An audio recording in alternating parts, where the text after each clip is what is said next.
Hi, Susie. My husband and I are in our late 30s. We both spent years in graduate school and lived mostly on student loans. We've been focused on paying them off. However, we're not sure if that's the right thing to do since we need to catch up on our retirement savings. We'd like to travel and enjoy life now, but our goal is to be responsible with our money so we can retire in about 20 years. Susie, how are we doing? Hey, Lynn, welcome to the Suze Orman Show. So here's the question. How do you think you're doing? What grade would you give yourself? Well, hi, Susie. Thank you so much for taking my call. My husband and I are huge fans of you and your show. Thank you. And at this point, we would give ourselves probably about a C+. A C+. All right, let's show everybody what you've got, financially speaking.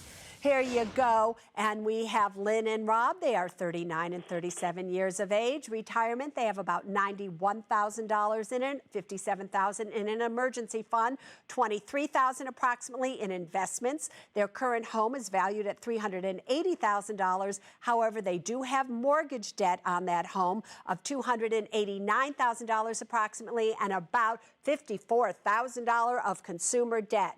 Total assets are $551,000, and total debt is about $343,000 with a net worth of $208,000. So first, did you think that was what your net worth was? Were you surprised? Are you not surprised? Tell me about your net worth.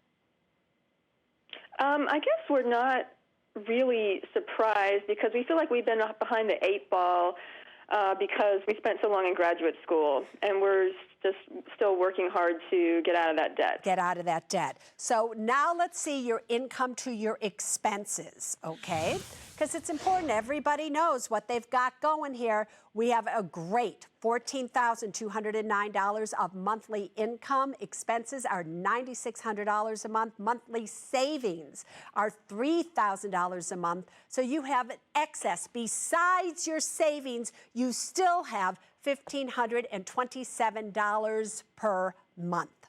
So here's the thing. If I were going to give you a grade, currently how you are handling your money to meet your goals, I would only give you a C.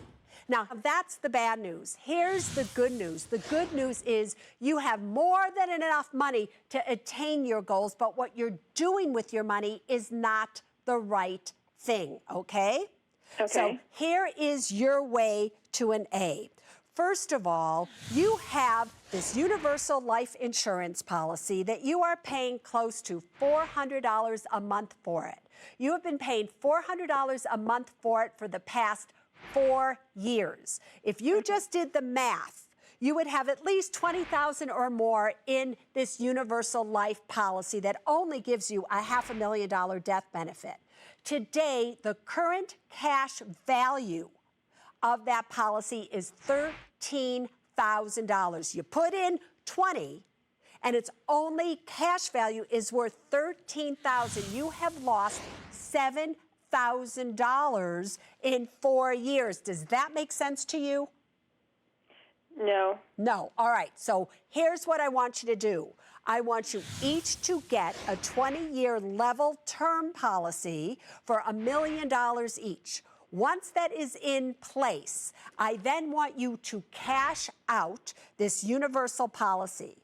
I then want you to take the $13,000 of a cash value, and I wanted you to add it to your emergency fund, because you should have an emergency fund of $70,000. So you're short on an emergency fund, so let's put that money to work there. Next, you have been paying $1,600 a month extra to pay down your student loan that has a locked-in interest rate. I think that is a waste of money. I think at 2%, you are far better off just paying it off and take as long as possible to pay that off. I would take the $1,600 that you're paying towards your student loan and the $400 that you were paying towards the stupid universal policy, and that $2,000 a month should go towards your retirement. Let's play catch up there because you don't have that much in retirement. Next, what I would do is I would refinance my home.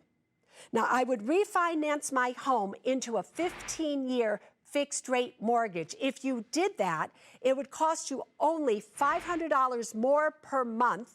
You would lock in a 3% interest rate, but you would have the house paid for in 15 years from now. And all of that would allow you to live your dream when you want to 20 years from now.